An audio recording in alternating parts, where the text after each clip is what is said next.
Today I'm going to tell you an interesting story about the life of Saint Dulce of the Poor. Saint Dulce was a Brazilian nun who founded the charitable works of Sister Dulce, and she is also known as the patron saint of the poor and caregivers. She was born on May 26, 1914 in the town of Salvador in Brazil from a loving and caring family. Her name was Maria Britta de Souza Pontes. Her father worked both as a dentist and a college professor, while her mother, Dulce, shaped her heart with love and kindness. When she was 6 years old, her mother passed away, and this tragic loss made her heart softer and easily drawn to care for others. Years later, when she was 18 years old, her aunt took her on a trip to the poorest areas of Salvador, where she witnessed the overwhelming poverty and misery. After she graduated in high school, she joined the Missionary Sisters of the Immaculate Conception in the Our Lady of Mount Carmel convent, where she was later called Sister Dulce in honor of her mother's love for her. Later, she began doing charitable works in the poor communities, where her compassion quickly became widely known.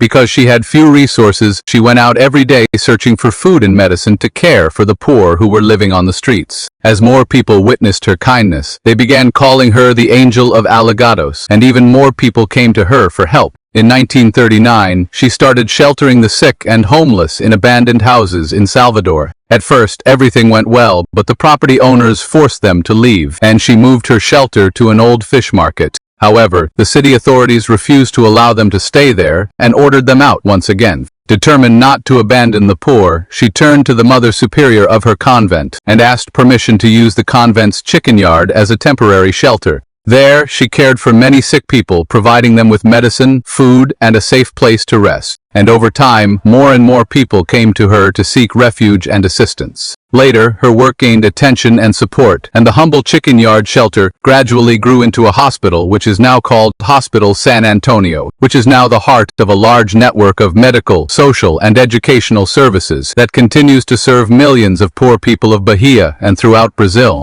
In 1959, she founded the charitable works of Sister Dulce, which was the result of her tireless determination to help the marginalized people. Because of her extensive humanitarian works, she was later nominated for the Nobel Peace Prize with the support of the Queen of Sweden. On March 13, 1992, she happily passed away, leaving behind her congregation as the legacy of her love and care for the neglected people in the society. Later, she was canonized by Pope Benedict XVI, where she became the first Brazilian saint, and today her body is resting inside the sanctuary of Saint Dulce of the Poor, located in Salvador, Brazil. She is also venerated as the patron saint of the poor and caregivers, and her feast day is celebrated every 13th of August. If you like stories like this, support us, follow, like, and subscribe.